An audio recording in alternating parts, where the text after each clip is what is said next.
Gatot akan menjelaskan kepada kita semua tentang hakikat ruang dan waktu. Saya persilahkan pada Mbak Gatot untuk memulainya. Monggo Mbak Gatot.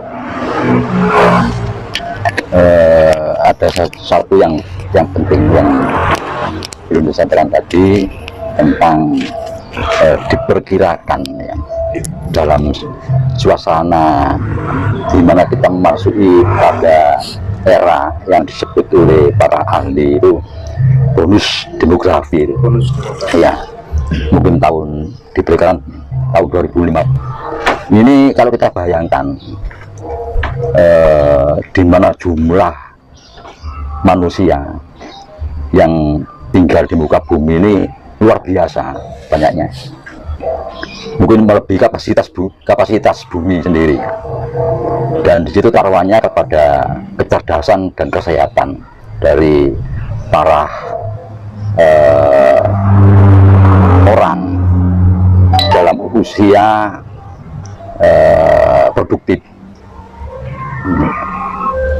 Nah, di sini kalau kita membayangkan apa tidak mungkin kelak itu terjadi, setiap bangsa, setiap negara itu akan menghadapi satu kesulitan di mana pemerintah itu tidak dalam bentuk yang sangat signifikan di dalam memakmurkan rakyatnya. Nah, kalau ini terjadi, apalagi di negara yang jumlah penduduk usia produktif itu terbatas dibandingkan dengan penduduk yang non produktif, anak-anak, bayi, anak-anak menjelang remaja dan orang tua. Nah, yang dikhawatirkan akan terjadi sesuatu yang sangat tidak manusiawi, yang akan melanggar nilai-nilai kemanusiaan.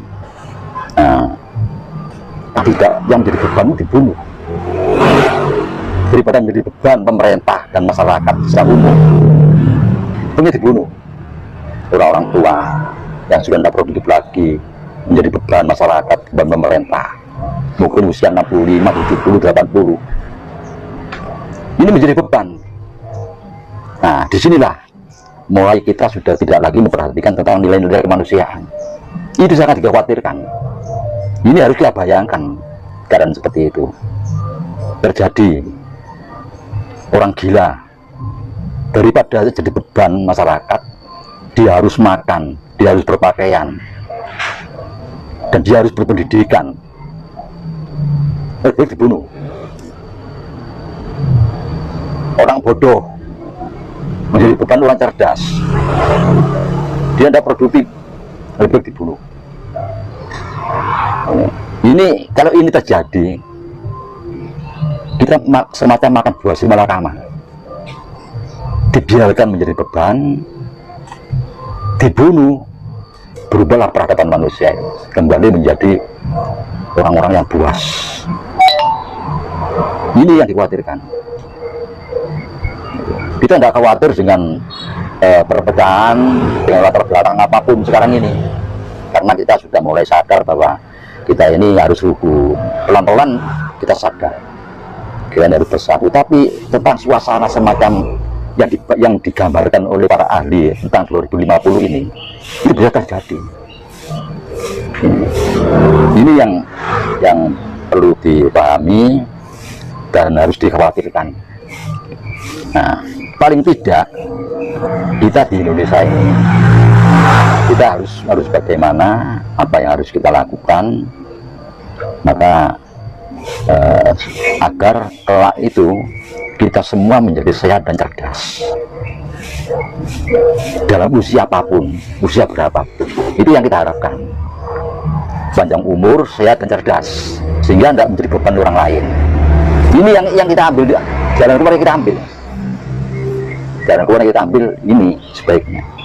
Jadi kita tidak membagi manusia dalam bentuk angkatan kerja dan non-angkatan kerja, enggak. Tapi bagaimana kita menciptakan hidup yang cerdas dan sehat. Ini yang penting, yang pokok.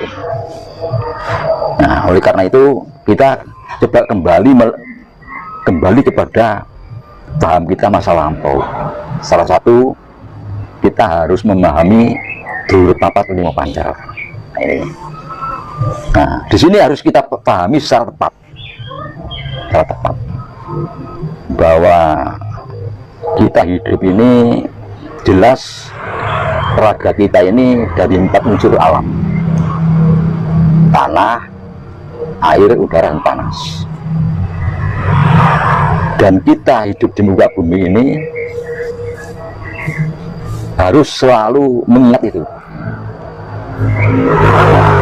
Bentuk praktis yang rasional dari kehidupan kita sebagai makhluk, di mana bahan baku kita secara ragawi dari 4 unsur. Kita setiap hari harus bersentuhan dengan 4 unsur itu. Kita harus menciptakan suasana ini segar udaranya, sehingga kita tiap hari menghirup udara segar. Kita setiap hari harus mengkonsumsi air dari sumber. Kita setiap hari harus terkena panas matahari. Kita setiap hari harus menginjak tanah secara langsung. Ini tidak boleh dihentikan ini. Kebanyakan kita satu ini yang lupa, menginjak tanah langsung. Ini yang kita lupakan. Kita pakai sepatu, sandal, karpet, tekel, keramik, porselin, aspal. Nah, kita lupa bahwa kita ini harus menginjak tanah. Satu, ada hubungan resonansi antara tanah dengan kita, sama dengan udara dan air tadi, dan panas. Nah, oleh karena itu kalau kita lihat ya di video di mana orang berjemur di pantai, bahkan Bali itu tempatnya orang berjemur, itu sebetulnya mereka itu ingin sekaligus kena 4 unsur ini, kena air, panas matahari, udara segar, dan tanah. Mereka merindukan di tempatnya tidak bisa. Sedangkan kita ilmunya dia tahu nggak? Tahu. Nah, kita jarang menyentuh tanah. Nah, ini bukan saya menganjurkan ya, atau bukan saya misalnya apalagi pemerintahan, bukan. Cuma coba direnungkan. Kita sejak usia 7 tahun sampai usia katakanlah 50 atau 40 atau 60, berapa kali beranjak tanah, kita lepas dari tanah itu. Nah, di sini kesalahan kita harus selalu menginjak tanah.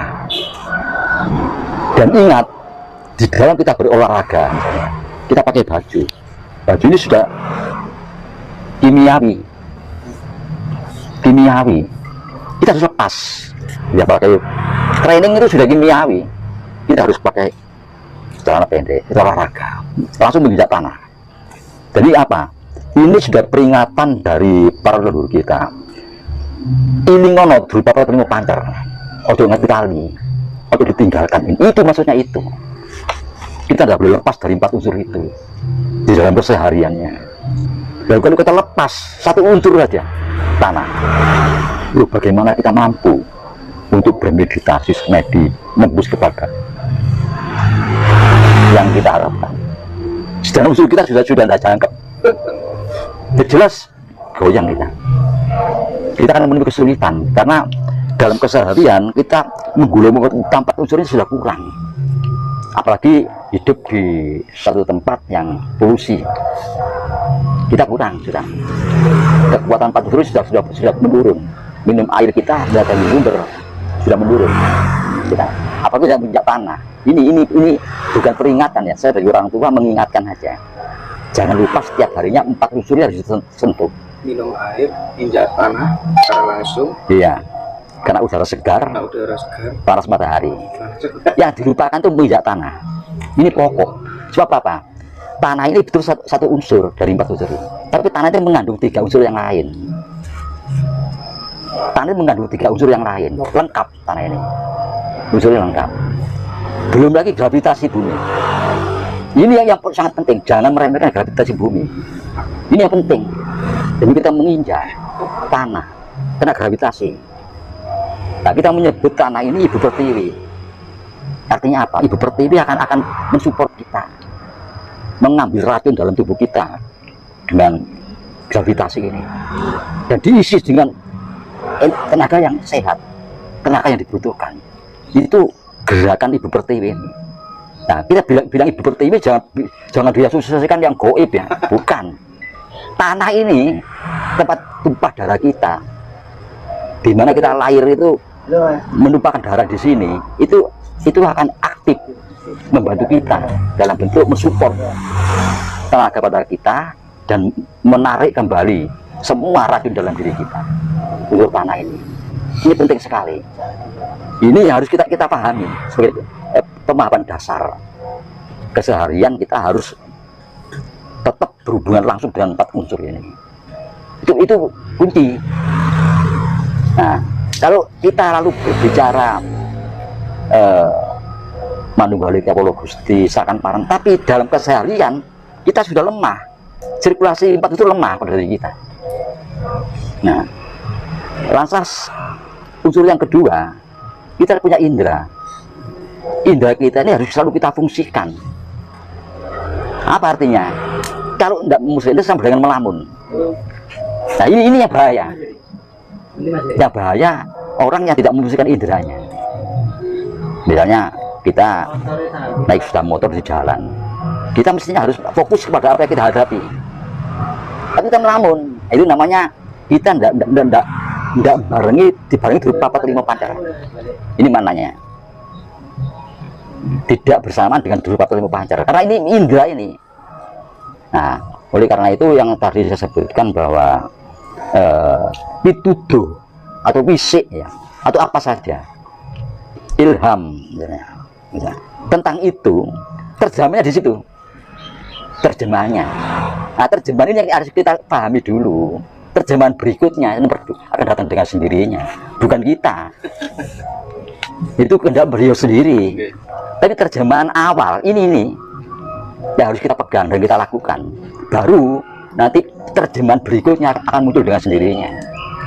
Sama yang tadi dengan sakan paring dimati manunggalika kula Gusti juga begitu. Jadi tentang pemahaman secara rasional itu kita ciptakan dulu. Kita ciptakan dulu, baru dan kita laksanakan. Nah, baru pengertian-pengertian yang sifatnya irasional kan muncul dengan sendirinya. Ini lepas dari lagi kalau ajaran kesampurnaan itu juga menyangkut penemuan-penemuan teknologi. Nah, ini akan muncul setelah kita paham dan melakukan tentang kepahaman yang rasional ini. Ini akan muncul dengan sendirinya, akan menambah kecerdasan, akan muncul dengan sendirinya.